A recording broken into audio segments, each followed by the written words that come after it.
to it. In fact, it's the only way of being. They are constantly competing for your attention. They are constantly competing for your attention. If they're not talking about warfare, they're talking about voting, they're talking about basketball, they're talking about football, now the World Cup, they're talking about ice hockey, Olympics, hiring freezes, layoffs, the president, Iraq, Iran, Ukraine, Russia, climate change, you name it.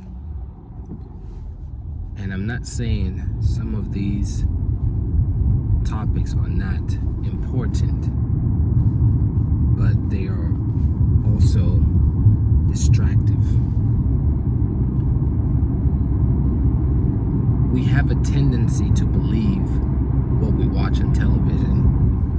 We have a tendency to repeat what others have said without fact checking, without first and foremost researching what has been said.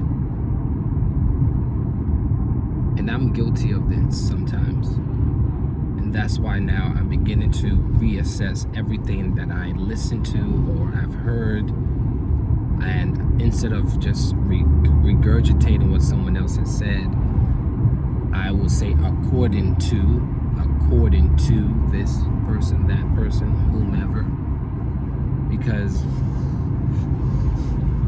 as we can see, it's easy to get information that is not even true, not accurate, has or have no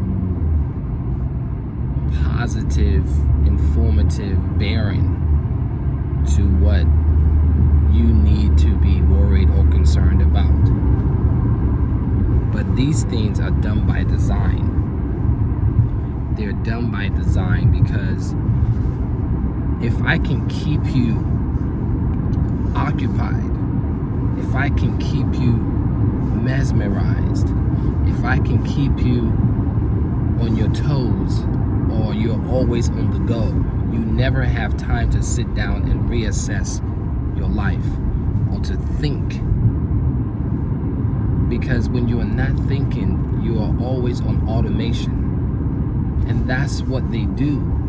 They keep us constantly on the move, constantly striving to survive, constantly worried about one thing or another.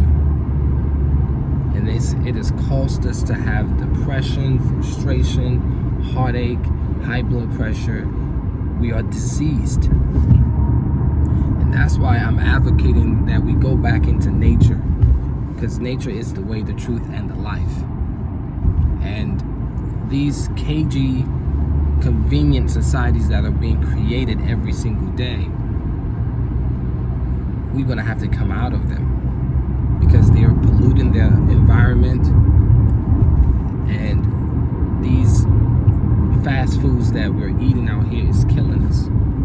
And sometimes even if the food don't do it, you work yourself to death. They're constantly keeping us on the move, constantly making us feel like we need to be afraid of everybody. If you're not wearing the mask and you cough, people will say, "Oh, maybe you got COVID or something, or some type of disease." Don't worry, guys. I'm in a taxi, so I'm going to my daughter's swim meet. I'm about to get out the car, so just give me 1 minute, even less. Thank you, sir. Appreciate you. You too. Thank you.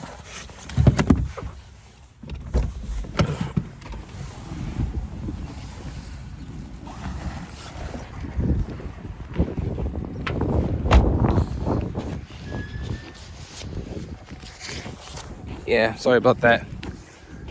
But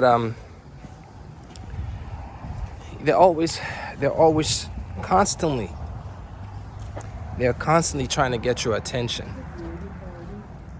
because when they keep you in a state of mesmerized, a frenzy, I call it, you will never know what's really going on. You will never know. And you won't care to know because you're constantly on the run. You're constantly, sorry. You're constantly on the run. You're constantly having to do something. So what's really going on, you never know. And I'm not saying that you're going to know everything, even when you're not on the run, because there are people who are doing things on this planet that you would never know, because whatever they're doing is never documented. It would never be documented. It would never be televised.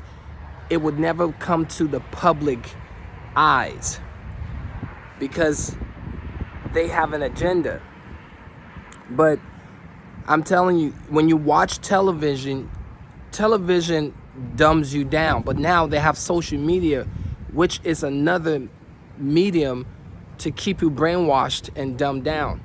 And that's why I'm advocating that we start forming our own communities and channels. We need to find ways to invent our own channels so we can continue to create and promote and post great content. Because I'll do another video about YouTube. What if YouTube shuts you down? What are we going to do? How are we going to get the message to the people? Because anything is possible. If Elon Musk can get hold of Twitter and fire the workers, it can be done anywhere. YouTube can decide right now, we don't want to hear anything that is considered conscious, or they don't want to see any videos promoting Africa. What are you going to do? It's time for us to create our own platforms where we can still have a voice and it cannot be silenced. They are always trying to get your attention, either by taking something away from you or finding a way to tarnish your image.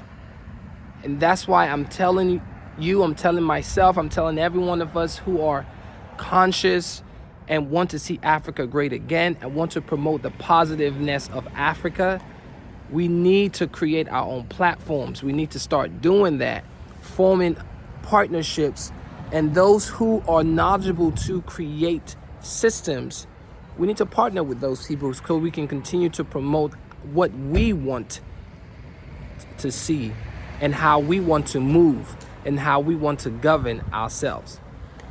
So that's what I want to share with you right now this morning. But again, as always, it's a new day to be great. Go out and be great, your greatest self. Every day is a new day for you to do so. The power is always with us. Greatness is inside of you.